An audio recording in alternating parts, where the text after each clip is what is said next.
Hello and welcome to another episode of Two Guys and a Chainsaw. I'm Todd. And I'm Craig. Ho, ho, ho. We are week 2 into December, running through our holiday horror movies. You know, I think we've said in years past that it's kind of tough finding a horror movie for the holidays, but Craig, you recently sent me a huge list on Bloody Disgusting that went on for pages. Mm-hmm. There are dozens of Christmas movies out there we haven't even done yet that either somehow are related to Christmas or take place during Christmas or flat out Killer Santa Claus or Krampus part 1, 2 through 5. All of varying qualities and things like that. It does seem like a way more than Halloween, maybe. We're really not going to be wanting for Christmas horror movies for a very long time, I think. True. So it kind of becomes a case of what do you pick? And Craig and I don't like to review. I mean, it's always fun to enjoy a movie that's so bad it's good, but we don't really intentionally set out to review just really horrible, awful, terrible, bad movies. Right. So when you're looking at these Christmas movies on this list, you got to be a little careful. And when I saw this movie, I thought we might regret it. Because I'd never heard of it before. I don't know if it was ever released in the theaters. And it's called Santa's Slay, spelled S-L-A-Y. Mm-hmm. And it was released in 2005. You know, the DVD cover looks pretty cheap. And it's billed as a comedy fantasy on IMDb. It doesn't say anything about horror, although it's definitely horror because it's really, really gory. And it's a slasher movie. It's about a killer Santa. Mm-hmm. So we set out to review this, and I knew nothing about it. So how about you, Craig? Had you heard of this before? Had you seen it before? You know, it's funny. I was looking at it, and I was like, are we sure we haven't done this already? It's been so long, and we've done so many. But no, I took a look at it, and it looked somewhat familiar, so I thought maybe I had seen it before. It turns out I hadn't. I must have just read about it or seen it somewhere. And I was looking at the IMDb page. I didn't want to read a lot of spoilers or anything, but I just, see who it was directed by, who was in it, that kind of stuff. And I'm reading all these names like James Caan and Chris Kattan and Fran Drescher, and I'm like, whoa, like what? That's Rebecca Gayheart, like not necessarily that, aside from James Caan, not that any of these are like, A-list film actors or anything. I mean, Fran Drescher's famous in her own right, and Rebecca Gayheart's done some genre movies, and well, they're all pretty famous, though. I mean, Rebecca Gayheart was the Noxema girl. Remember her? I know. Yeah, she was the killer in Urban Legend. Yeah, all that. Fran Drescher. I know. I'm not saying I don't like her. I was impressed to see all of these names. Yeah. And as I don't guess that I should have really been surprised by this, but all of those big names really are just cameos in the first scene. It's true. Which is really funny and really silly. Really silly, yeah. But, it sets the tone for the movie. Honestly, it left me, though it was very funny, and I really did enjoy, especially that first scene, it always kind of makes me feel bad for poor James Caan. James Caan is an amazing actor.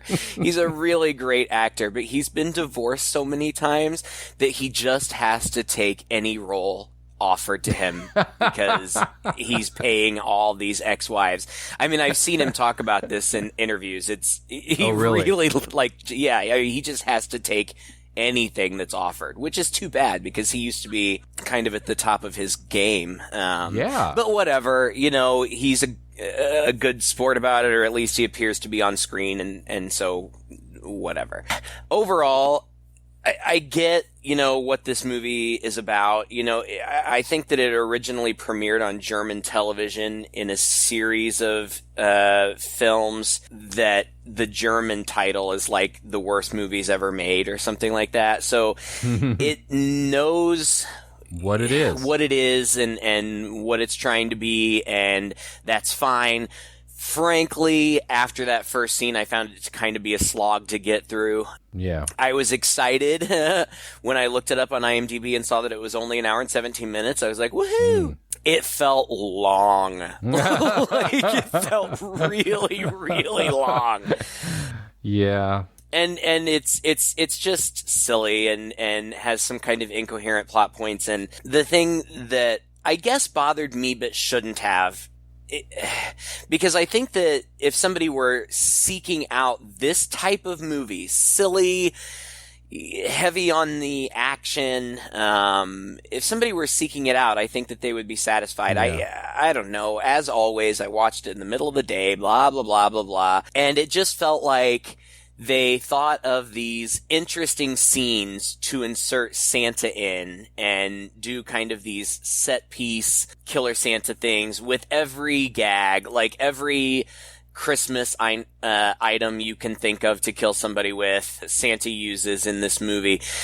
But it felt like that's what they did. They filmed these great set pieces and these like kind of one-off scenes, and then they kind of wove it together with the storyline, but the storyline is a little blah and like Yeah, you're right. I mean, and it's all just an excuse for these action bits, and the action scenes are quite good, actually. I thought the action scenes were very serviceable. They're fun. It shows its low budget in so many ways. The movie does at times look really cheap. I mean, sometimes the sets look like cheap sets. And at other times, there's a lot of outdoor action with what are obviously crane shots, or things seem actually pretty big. It's really interesting, that dichotomy there when you're watching the movie. I found it a little jarring. You know, when we first started it up, and this first scene starts out just in it's just like a rich family. It's like boobs, boobs, boobs. Chris Kattan, James Caan. James Caan, right. And everybody's just sitting there, and just goofy stuff is happening. Like somebody's trying to put his hand up for somebody else's skirt under the table, and James Caan's just like pissed off for some reason, and there's a tiny little dog that's yapping around that has its own little bed. You know, just this stereotypical we're all rich kind of house. And then Santa comes down the chimney, ho, ho, ho, and immediately starts slaughtering everybody. Starting with the dog. Yeah, starting with the dog, who kicks across the room, which was awesome. Into the ceiling fan. I thought that was hilarious. It was. I mean, the whole scene is funny. Like, they're just assholes. They're just rich assholes. That's what they're playing. And, you know, I probably all of these people have fans. There were two daughters that I didn't recognize, but I bet somebody would. I don't know. Probably. But one of them says, like, the blessing. And thank you for the bountiful food that you've provided for us, and that our loving family can be together this Christmas. Also, thank you for not making us poor or Samoan. Thank you for Mexican pharmaceuticals, the latest M class, and that those that are less fortunate work harder. And that's when Santa comes down. And Santa's played by a professional wrestler / actor. This isn't his only movie. His name's Bill Goldberg, and he's this big hulking guy. He looks like a professional wrestler. Yeah. But he's got the long white gray beard, and they've got him dressed as Santa, of course, and he bursts through the fireplace, and they all sit there wide-eyed, and Fran Drescher says, "Santa?" And he's like, "Yes, Virginia, there is a Santa Claus." and there are so many stupid lines like that. Yeah. That if you're in the right frame of mind, it would make you laugh, I guess. I was rolling my eyes. Yeah. And then it's just, it's a series of violence, which is what the movie is about. And goofy violence. He kicks the dog into the ceiling fan, and then he does like a barrel roll onto the table, and he stabs the dad's hands into the table with like the meat fork and knife or something, and he blowtorches mom's face and then drowns her in the eggnog. And, it's James Caan and Fran Drescher, and it's kind of funny to see Fran Drescher running around with take her hair a on fire. blowtorch to the face. It is kind of funny. Somebody runs away and he grabs the star off the top of the Christmas tree and throws it like a ninja star across the room and impales in the back. And it's all this kind of stuff. Yeah, he ends up bludgeoning the dad with like the Christmas roast, and I mean, and that's it. And then the title comes up, and then there's a credits sequence where they kind of show you the backstory, but everything, like, there's text. It's like pages of a book. And you can see the illustrations, but the text is in Icelandic. And I was thinking, oh my gosh, I have to pay close attention to this because I can't read it. So I have to pay close attention to what the pictures are showing me so I know what the backstory is. Well, it turns out there's a big exposition scene later. So yeah. You don't really need to pay that close attention. But what you do get from it is that Santa was involved in some sort of contest. He was evil, but he was involved in some sort of contest, and it was supposed to be good for her.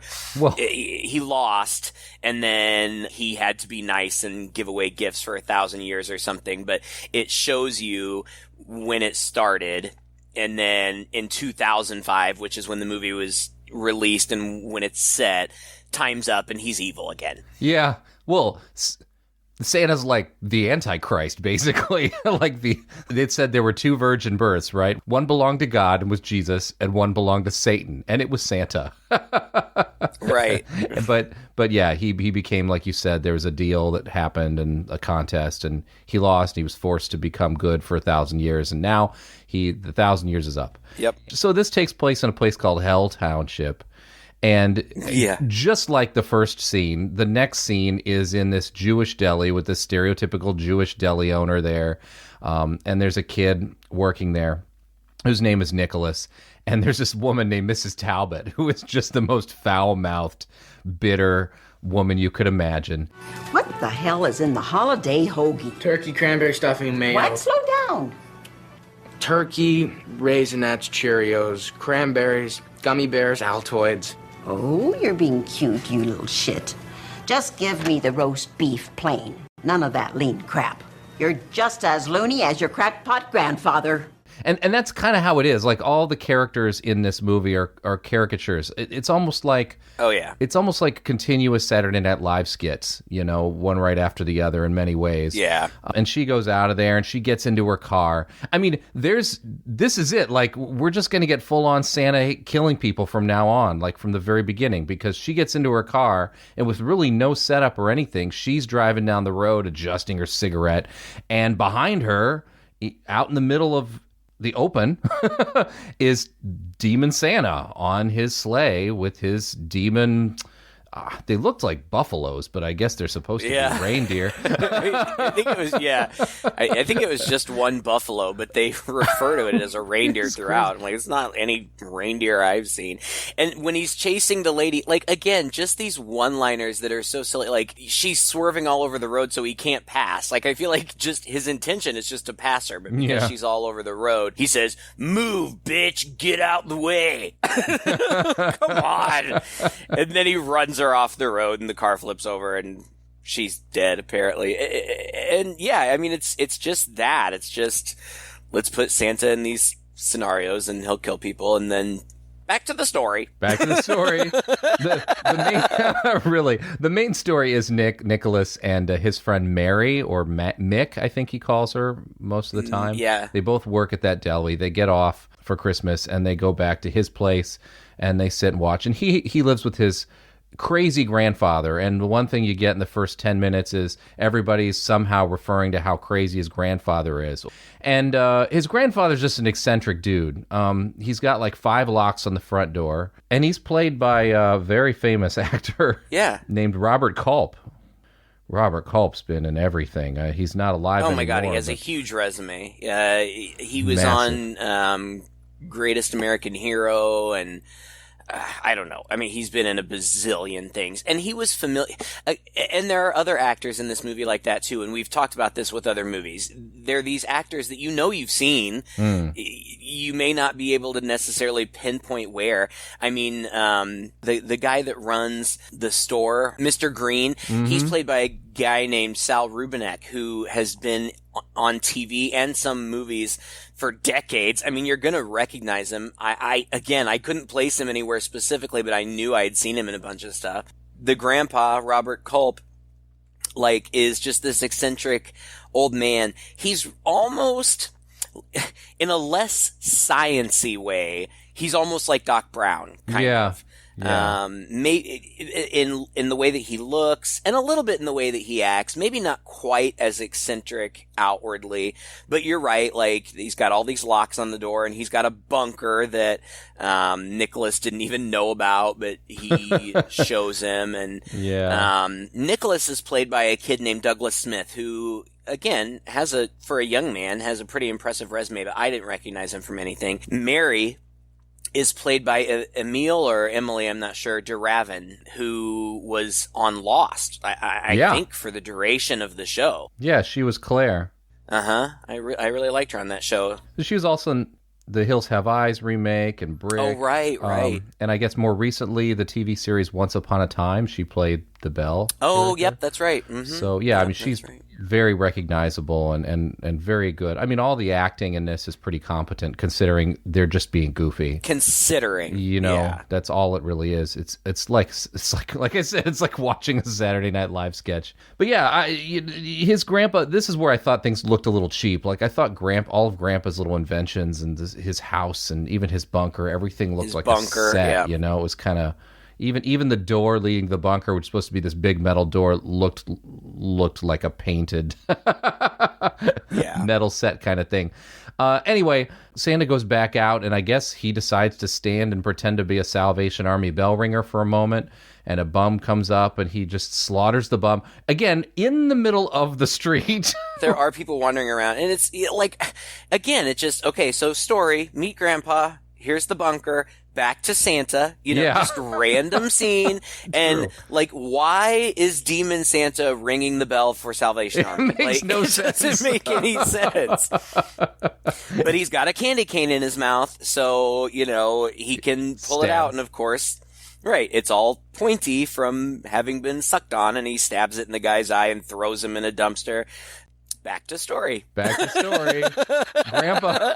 Grandpa says some offhanded comment about how you should be a little worried about Santa this year to Nicholas, and Nicholas is suddenly interested. He's like, "What are you talking about? What do you mean?" And Grandpa says, "Let me show you." And he goes to his closet and cranks up some safe again from the ground that the kid didn't know about, pulls out this giant book called The Book of Claus, which is clearly a family heirloom, and he starts going through it and telling the real story of Christmas, which is what we just described to you. But I really liked this bit because the backstory was told in a flashback sequence that was stop-motion animation in the Rankin Bass Christmas special style. The Frosty the Snowman or the Rudolph the Red-Nosed Reindeer. They copped that style a bit and did this stop-motion animation for this, which is really funny. I really liked that bit. Actually, I figured that's probably where most of the money for the budget probably went.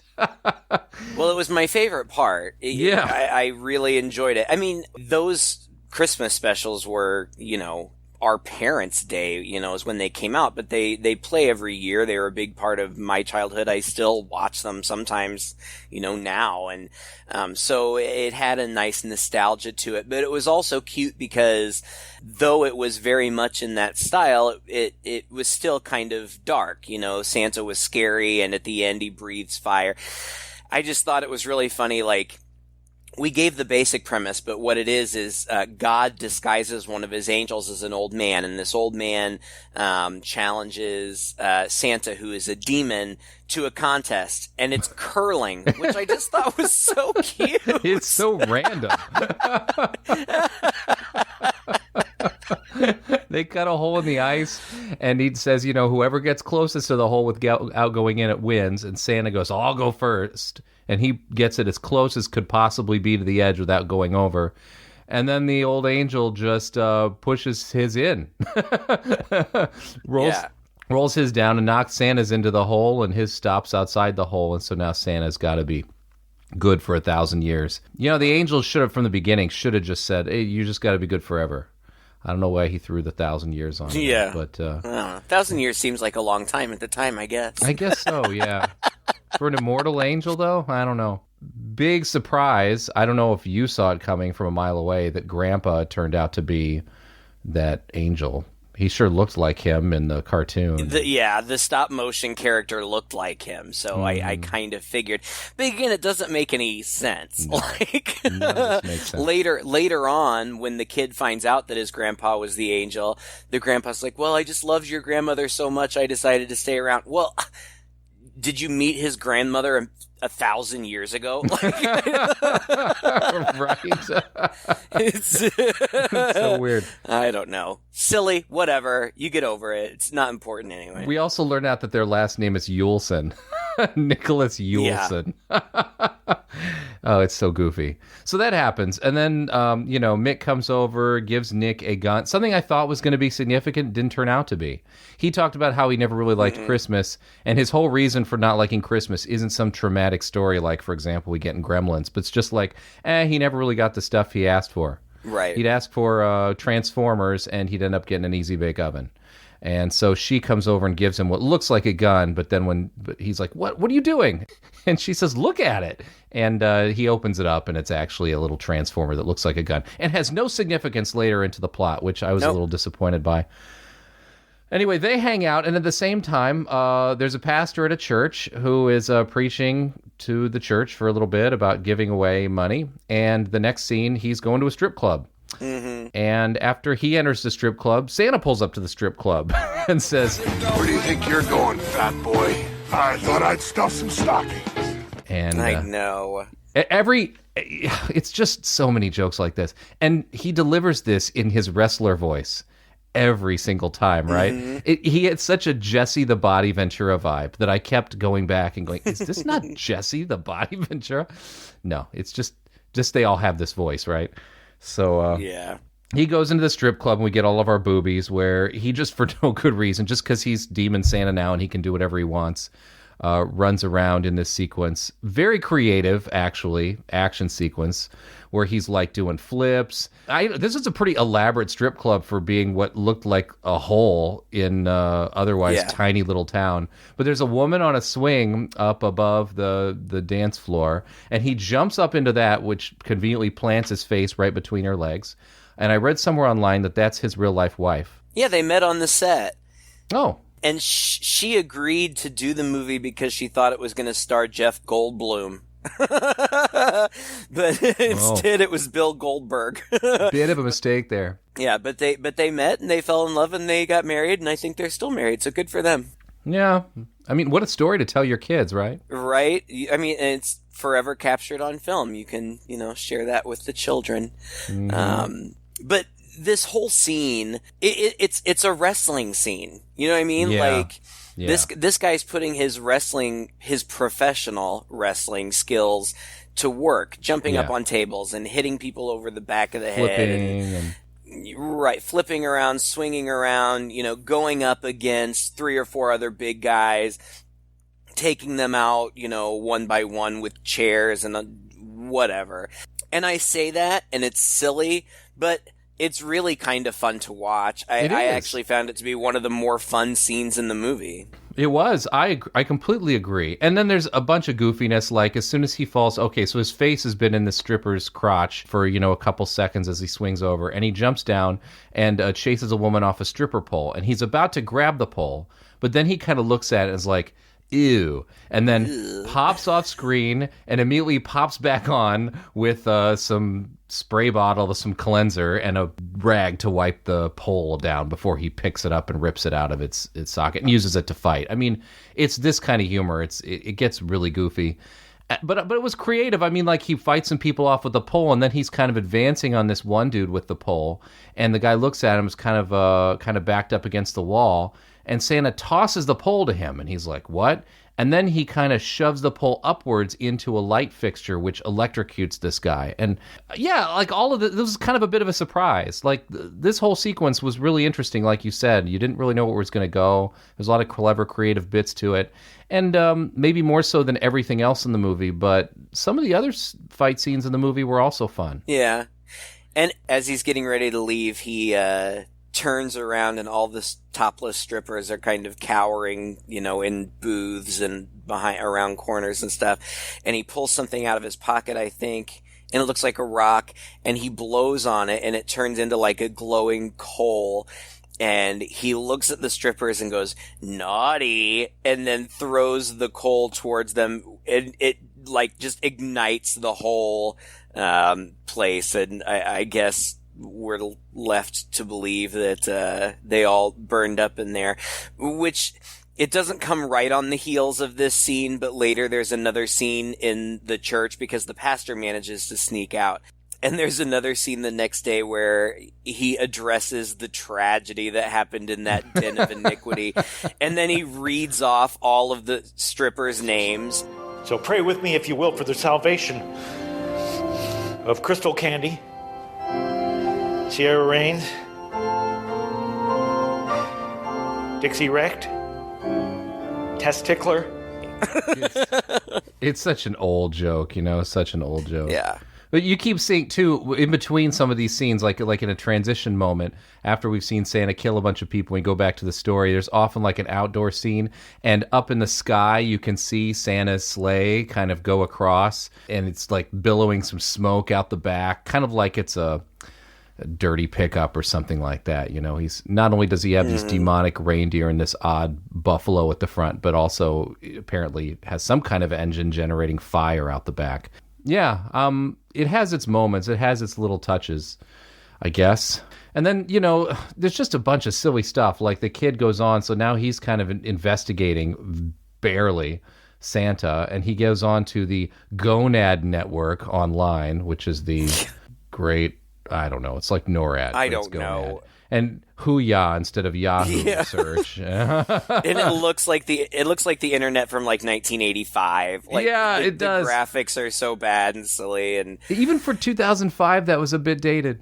Yeah, I mean, he basically just Googles, "Is Santa real?" And the computer's like, "How old are you?" And he's like 16, and he's like, "No, Santa's not real. Sorry if your parents hadn't had that talk with you yet." Like, it's just so stupid. Yeah. Then there's this odd random scene where Santa's not even in it. But I guess the implication is supposed to be that even though he might not be there, he's already wreaking havoc with people. Because it's Christmas morning now. Yeah. Yeah. And there are these two kids, and they're older kids, and they're sitting down in front of their look like their grandmother and grandpa. Angels, I think Santa has left you some surprises. I can't wait to see the shit we got. Can we open our motherfucking presents now? Of course. Go ahead, kids. Let's see what Santa got you.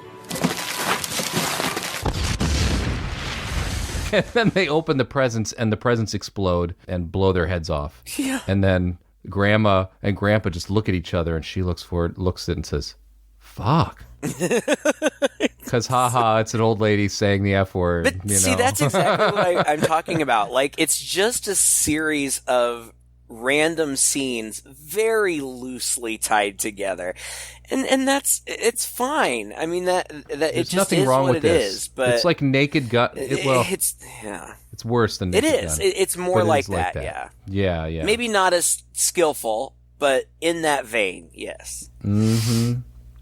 And then then there's the scene in the church where he reads the strippers' names, and then Santa breaks into the deli and fights Mr. Green, who like tries to be a badass, but then he like Michael Myers style pins Mr. Green to the wall with a menorah through the throat. But then Santa sees a picture hanging in the deli of Mr. Green and Nicholas and the grandpa, and he obviously makes note of it. So, it's pretty on the nose that he's looking for these people. If you haven't figured out why yet, I mean, it seems pretty obvious. And Yeah. my other favorite 3 seconds of the movie is Nicholas goes to a gas station. I only remember what he's getting. It totally is insignificant, but he goes in and the guy behind the counter is standing there, and it's a big guy, and he's got his back to the camera, and I'm like, oh, this is going to be somebody. This is going to be a cameo. And I was totally right. He turns around, and it was Tommy Tiny Lister, who played Debo in Friday. Yeah. I was thinking he played Zeus in No Holds Barred. Oh, I haven't seen that. That's funny. The Hulk Hogan movie. You remember that one? The big Hulk Hogan wrestling movie in the 80s? 1989, I think. No, I didn't see it. He was Zeus. He was the guy, with the weird eye who goes up against him. It's hilarious. And he's in it for a second. Like, it was obviously just for the cameo, but that's fun. Whatever. Yeah. And then Nick hears about the break-in at the deli on the radio, and so he runs there, and he finds Mr. Green, who nonsensically is not dead, but wakes up just for a second long enough to say, there is a Santa Claus, and then he dies. Which is, I guess, supposed to be funny because it's a Jewish guy, saying there's a Santa Claus or whatever. And then the police come in, and one of the cops is like, something just isn't kosher here. I'm going to have to take you back to the station for questioning. Yeah, and there's some Hasidic Jews outside, too, and he tells his partner, and grab those Amish guys, too. That was funnier than the kosher joke, actually. I know. Okay. And so then he goes to the police station, and the captain's name is Captain Tony Caulk. Caulk, which is clearly a setup for a whole bunch of cock jokes that we're going to get later. Mm-hmm. And for some odd reason, he's wearing a Santa suit too. I don't know. And Nicholas is trying to tell him all this business about what's going on. And of course, he doesn't believe it, and he chases him out of there and said, you're just as crazy as your uncle. And then Santa comes in immediately afterwards and tases him in the nuts. Mm-hmm. And he's dead. And then as he walks out, you see that the entire police station, all of the cops have been killed by Santa as they leave. And then I think at this point, they're driving down the street now. We've got Nicholas and Mary in the same truck, who have made up, apparently. Like, she was really stormed away mad at him a few scenes earlier. And now trauma, I think, has brought them back together. And as they're driving down the street, and he's telling her exactly what's happening. And his theory is that at the North Pole, when it turns midnight, all of this is going to be over, which would be like 7 p.m. their time. Because he was given by Mr. Green a world clock, which is also so quaint. Mm-hmm. It's this big, ugly-looking tablet thing that's supposed to show you the time all over the world. So conveniently, it comes in very handy here for his calculation of 7 p.m. Our time is going to be midnight at the North Pole, and he thinks that's when Santa's reign of terror is going to end. So he's just like, we just got to hide out for 2.5 more hours and be done with it. At that same time, a police car comes up from behind. He's like, oh no, he's after me again. And the woman says, what is it with you and cock? And then as he's pulling her over, he goes, oh, this really sucks. And she says, cock? I mean, this is...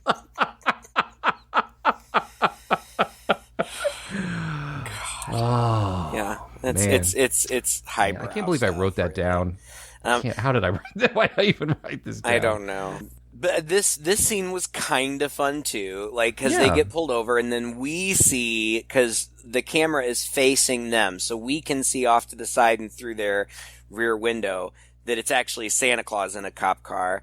And eventually they turn around, and at first Nicholas thinks it's cock, but it's not, and they realize that, and so they floor it and take off. But Santa starts chasing them, and Mary's like, my dad has a shotgun under the seat, and so they're trying to mess around with that. And when they look back, Santa's gone, but it turns out that he's caught up with them, and he's on the top of the truck, and there's a whole sequence, a stunt sequence with him in the bed of the truck, and they're swerving around on the road, and Nicholas is trying to get the gun loaded, and eventually he does, and He shoots Santa, and Santa falls over backwards and I think falls out of the truck.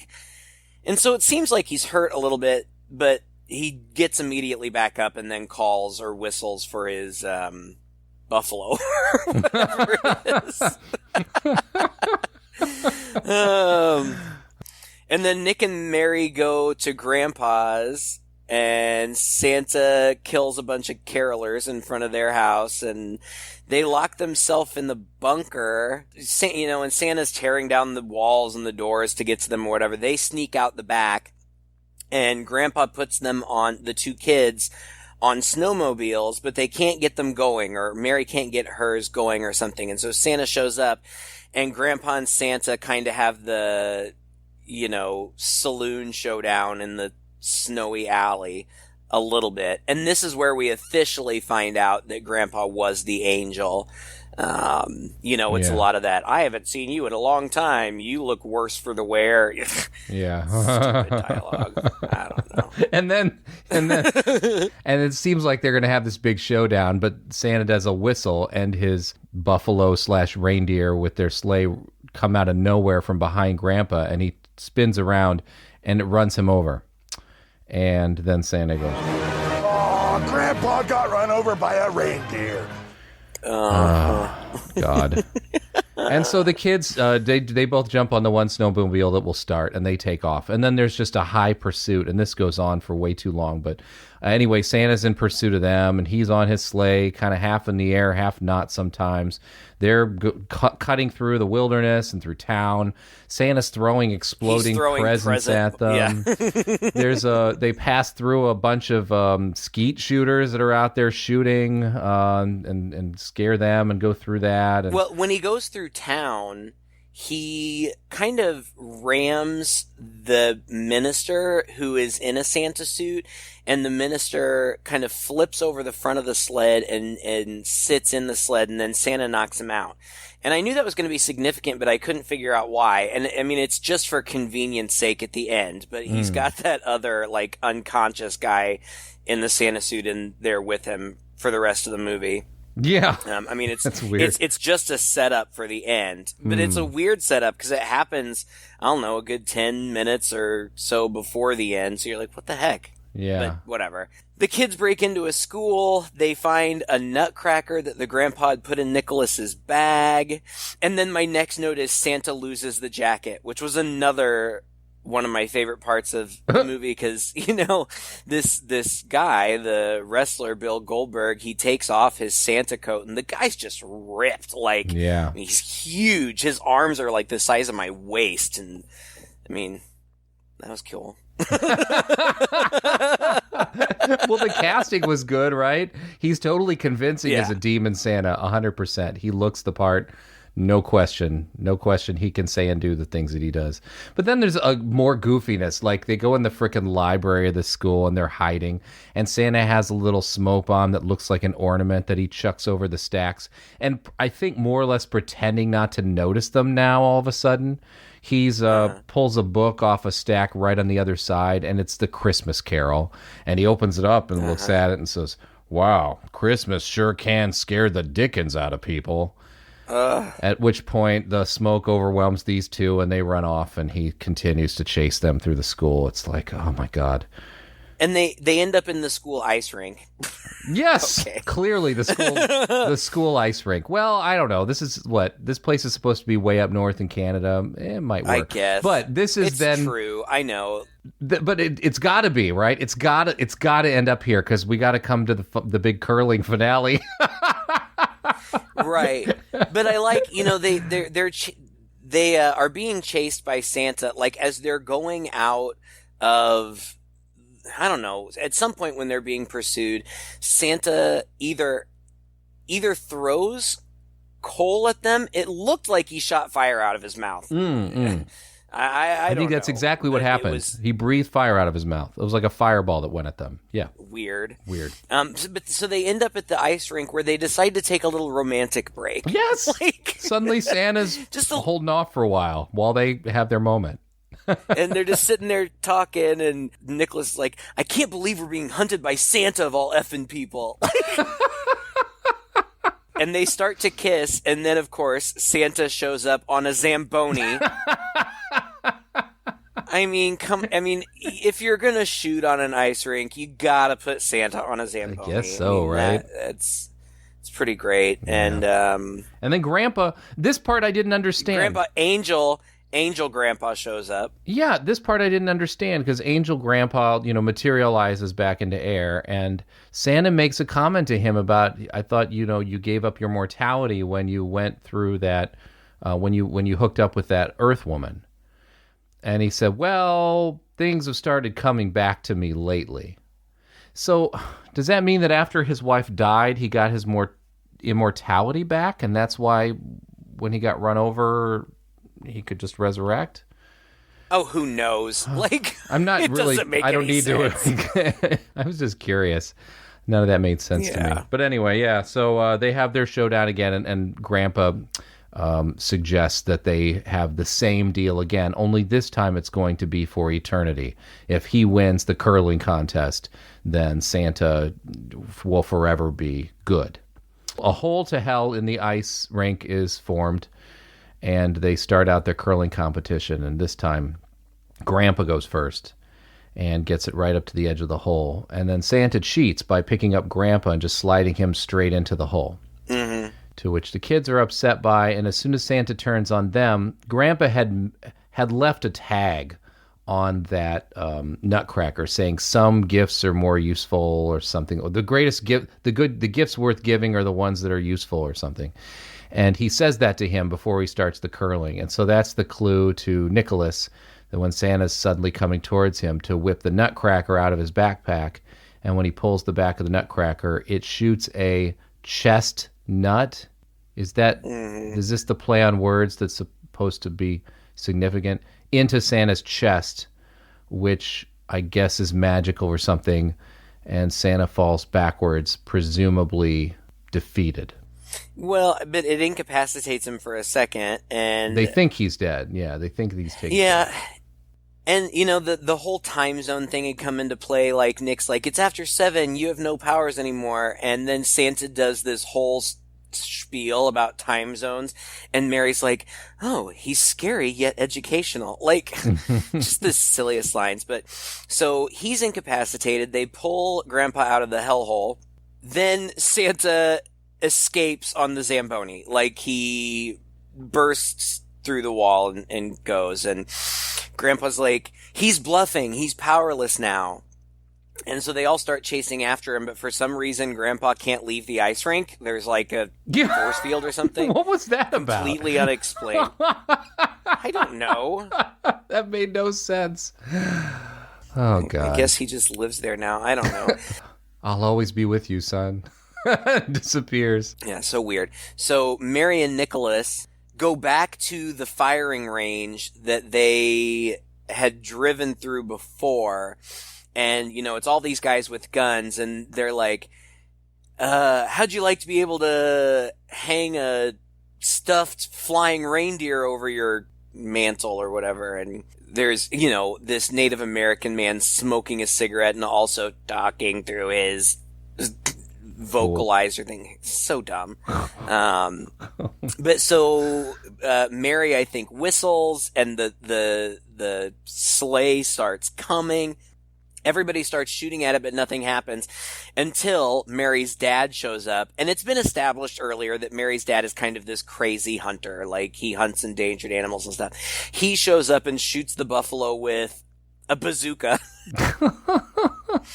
And the whole sled explodes, and like meat lands all around them, and everything seems like it's okay, like it's over. And you see Santa has been impaled on a flagpole.